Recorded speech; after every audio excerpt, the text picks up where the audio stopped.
Welcome to the Rich Bitch Show. I'm your host, Kandice Lee, a soulful multi-six-figure business mentor helping you create next-level wealth and alignment in your life and business. I believe that having a high-quality business that delivers high-quality results will feed a life and future of wealth, health, happiness, and abundance from wherever you want in the world. I'm here every week to help you vibe higher, reclaim your power, and create the reality and wealth that you truly desire. So let's get started. What goes on behind the scenes? To talk about how this unrealistic, beautiful, wealthy woman lifestyle is maintained even through the chaos. It's like they get this image of Kandice as having the picture perfect life. It's almost like the Barbie movie, right? I think about like the plastic, but you and I both know that that's not how it is. So let's get into it. Let's riff. Let's tell some stories about like showing up when your capacity is low and like being present, being there, being you, still being that upgraded identity, even when life can kind of seem like it's falling apart at times. I love that. You guys, there's no plastic over here. It's as real as it gets. I love this. Okay, where do we want to start? Because so much, I've been sharing a little bit more, and as you guys can tell, just feeling more comfortable letting you into like just how, I'm gonna be completely blunt, fucking real the last 2 years were, and like how humbled I was in having a whole life experience and being a whole ass woman, right? I was learning to be single, learning to single parent, learning to maintain a healthy co-parenting relationship, learning to even just like be in my home alone because I've never done that. I was healing a very traumatic heartbreak. I was doing so many things. And there were a lot of times, specifically in that first year post separation, where I don't even know if there was a capacity, honestly. And I think, obviously looking back, there was, and I have so much, compassion and pride in how I managed to hold my values in that season, because I think a weaker version of me wouldn't have been able to. And so obviously we have I think that's a beautiful reminder of like our journey. Whatever you're going through right now, it's literally building you into a version of you that you'll need in your future. And I'm not saying necessarily like you're going to have some huge life crumble, but that version of you will get you through maybe scaling or trouble with like hiring team members or something in your personal life or something that you then teach your children. So I'm very proud and like I really just respect my journey now that I look back. What supported me showing up with a low capacity or how I did it? We kind of want to go there. Yeah, we could even start with paint a picture for us. So there's a moment, it's post separation. You talked about being on your own, like being alone in the house for the first time. And that really like, I feel like we've all been there before. Talk to us about a moment where you're feeling like that, like, holy shit, I'm on my own. And I still have to keep this thing going. It's not like the business just stops. It's not like my 300 plus clients, as they scale through their own seasons of burnout into a place of ease and freedom and flow. It's not like you could just be like, pause, everybody like leave me alone for a little bit. So was there like, is there like a moment that comes to mind, like a specific day or season when like you were feeling like that and you just had to, something changed within you that made you able to do this? Honestly, what helped me, so like the biggest things I focused on, because I never really hit pause. It took me 8 months to even publicly announce what had happened in my life. And I did so even then with like a lot of boundaries, as you guys know, kind of the queen of boundaries. And at this time it was like, how do I share this? How do I let people in without fully letting them in? And there was a part of me that wanted to protect the kids, protect my, past relationship, protect that person, protect myself. I was still like, WTF am I even doing? Like, this is so new. And for a little bit of context, it's been so interesting because I've obviously had a lot of conversations lately, just in the last year or so, because Kevin, you just said it, we've all experienced it. I feel like in the last 2 years, so my first 2 years in my 30s, I experienced what so many people experience in their like mid and late 20s or throughout their 20s. Like I met Brian when I was in high school. Like I've literally never been an adult without him. And so it was like, whoa, like what do I do my support system, not my support system, but like my security blanket got ripped from me, so to speak. And so for me, it was just like literally asking myself this question: what's needed of me? And what do I need? And so no matter what you're going through, if you are somebody, and obviously practicing how you identify. I truly identified as somebody who was still prioritizing quality over quantity. So it was like, let's support the clients we have right now. Let's not worry about bringing in a whole new influx of clients. Let's not worry about a whole nother additional cohort in the mastermind. Let's not worry about scaling the membership right now. Let's focus on delivering with quality to who we have here in front of us and really just stay in integrity with that value. And naturally, there were past clients reaching out. Kevin, you came into my orbit at this time too, actually. There was I did. you did. Past clients reaching out, clients re-signing, membership clients moving up, mastermind clients going into the membership because they were completed but still wanted to stay in our space. Literally, the business part took care of itself in terms of sales because I delivered from a place of quality and integrity. And I think often, like our beliefs will really complicate that. Like, oh, like, how am I going to do this? I need to come up with something new, or I need to do this. And when we can really come back into allowing things to be simple, and obviously remembering I had, thank goodness, established my business in a really like simple and secure way where I already had the foundations in place to be able to just approach it with a low capacity and with, 1-2 hours max a day. And that really supported me. And I feel like I was able to really, I'm going to use the word efficiently, stay in that kind of routine and allowing my, it probably took me a good year. I'm not going to lie, of like getting my capacity fully back and really bringing my power, my energy back to myself, and really obviously working through a lot of like the grief that I had to work through. And just like getting into a place where I could tell like it wasn't just that I was starting to thrive, like my kids were again. And like that brought, as you can imagine, like a ton of peace to me. So in that year, it was like waking up every day and asking myself, what's needed? Not what do I want to bring in? What do I think is needed? What's everyone else doing? What does my company need of me? And how can I do so from a place of quality and integrity? So in that case, it would be like, okay, well, Kandice, you need to go for a walk and clear your head. You need to journal. You need to go scream in a pillow. You need to go to the spa and do all the work from the spa. Like, I'm not kidding. I romanticized or glamorized, however you want to look at it, when I needed. I gave myself a ton of compassion and worked from the couch when I needed. I took calls on my walking pad when I needed.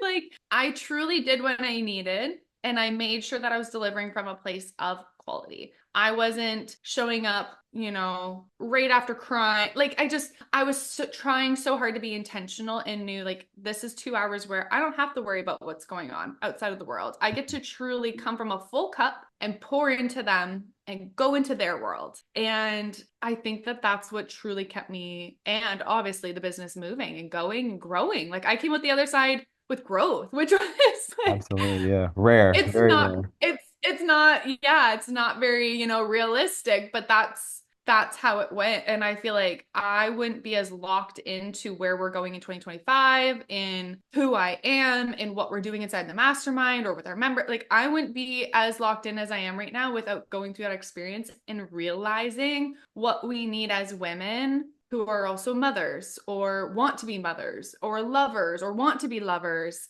while also being a CEO and a mentor, a practitioner, coach, whatever you title yourself as. It's so much more than just what we're taught, right? The push through it, or the, just create offers and sell them. Like that's not sustainable. And having the gratitude I had for the way that I decided to set business up actually really pulled that. It made that side of things picture clear, like how unsustainable that would have been for me. I would have lost everything. Yeah, sounds like it. Yeah. So like I love everything that you just said, and break it down for us for the people listening who are mothers, who are CEOs, who are coaches, who are lovers. What did those lists look like? You talked a little bit more about the list of things that you needed as far as like walking or Yeah. journaling or anything like that. Can you tell us about the list of like what was actually needed? Because I think there's going to be a big disparity between what people listening to this are waking up and thinking, I need to do this, I need to do that. And if you want the foundations that Candice is talking about too, we've got plenty of episodes that cover these in detail. So go back and check out Yes. earlier seasons,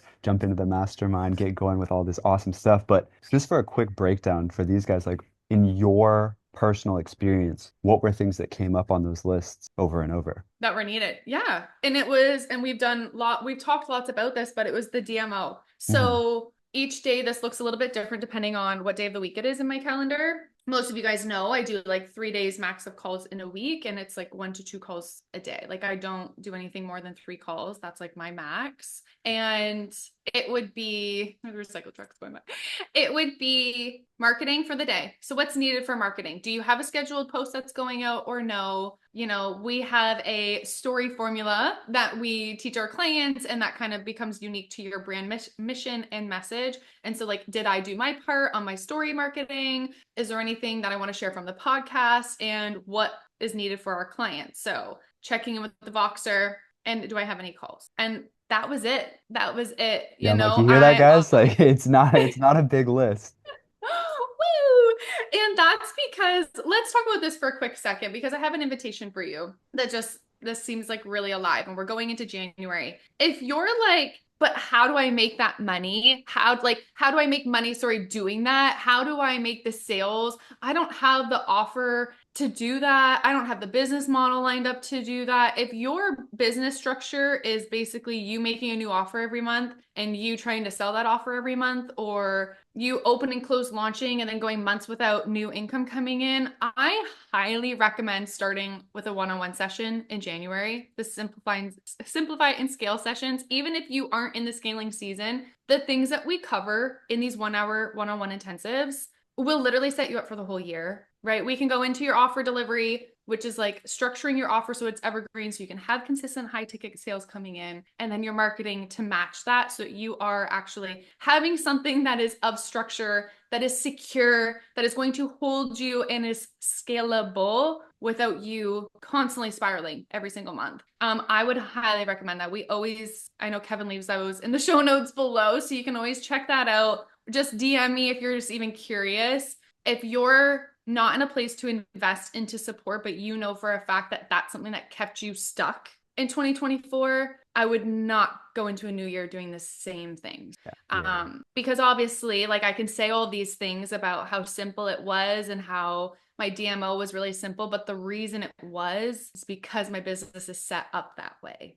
And often when coaches come to us or practitioners, that they don't have it like that. They don't have that. They're depending on one-on-one calls or brand new offers every single month. And both are unsustainable, in my opinion. Yeah, absolutely. And yeah, it's like you definitely don't want to go in. You don't want to go into 2025 with the same stuff that wasn't working in 2024. Yeah. It's just like Please don't do that to yourself. and a lot of the time it is that. I mean, I can speak from my own personal experience with doing the VIP day, which is essentially this same one-to-one call, but like the one-to-one is a standalone. And you realize how much time just dissipates from your day when you don't have clarity on what it is that actually needs to be done in alignment for you to grow as a person and move forward in your business. It's crazy.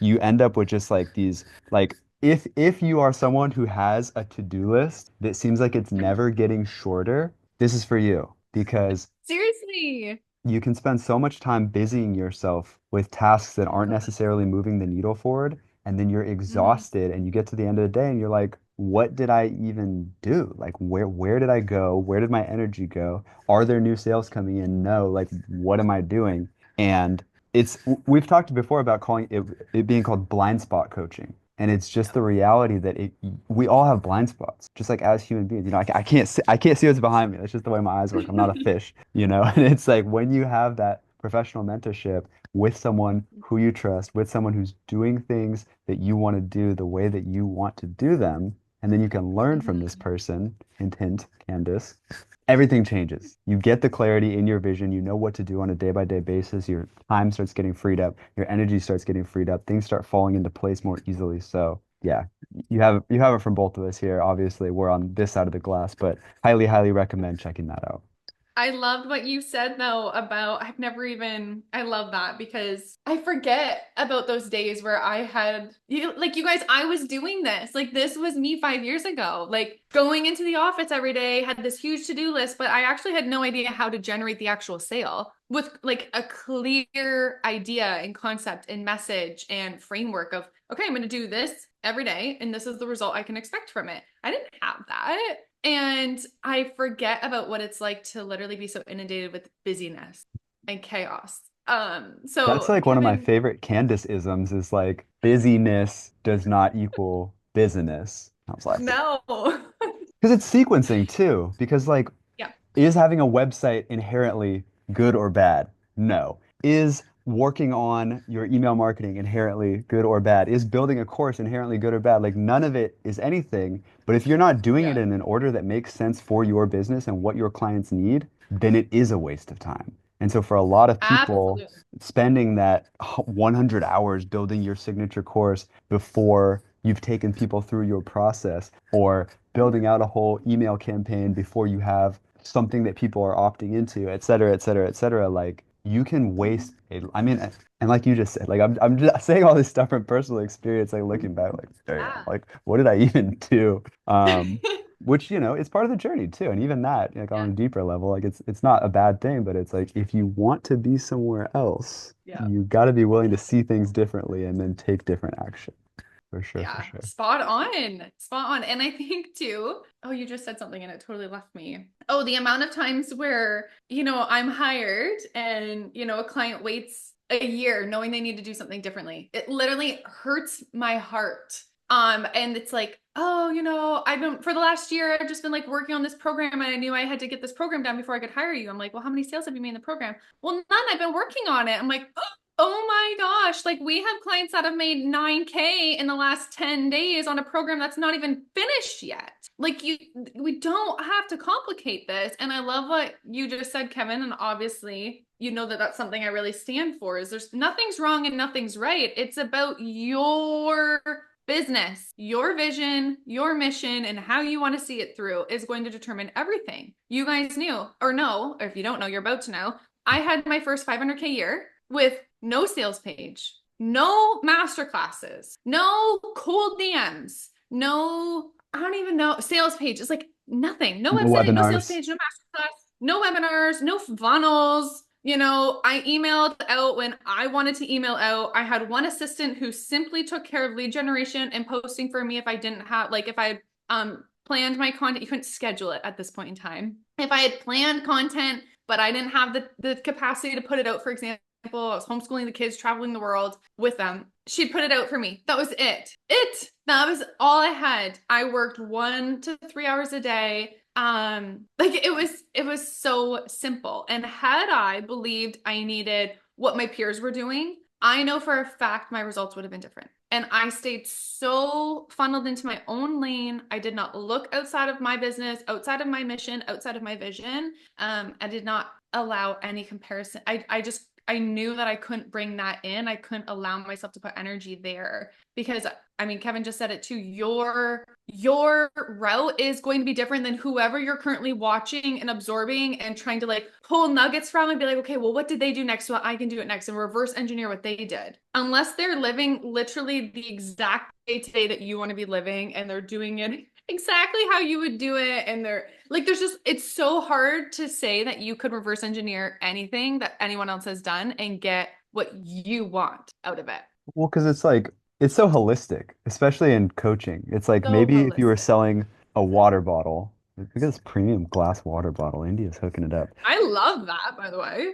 I know. I'm like, can I take this with me? It's so heavy. But if you're selling a water bottle, it's like maybe you could. Maybe you could look at exactly how thick the glass is, exactly how big it is, like make one just like it and sell it. But as a coach, you don't know what's happening in 80+% of this person's life. And so if you try to Yeah. copy paste the 20% maximum, right? It might be more like 2% of their life that you see on Totally. Instagram, and then try to model your whole life after them, you're always going to have massive gaps. There's always going to be that question of like, what do I do? What were they doing that filled in this gap? But as soon as you have the actual direction, the actual clarity in an alignment for where you are now to where you want to go. So what Candice always talks about is like just knowing like the simplest path. It's like until you have that, you are always going to have these questions, these doubts, these wonders of like, what is it? And I'm telling you, they eat your time and peace of mind and energy out of your day like nothing else. It's just like a vacuum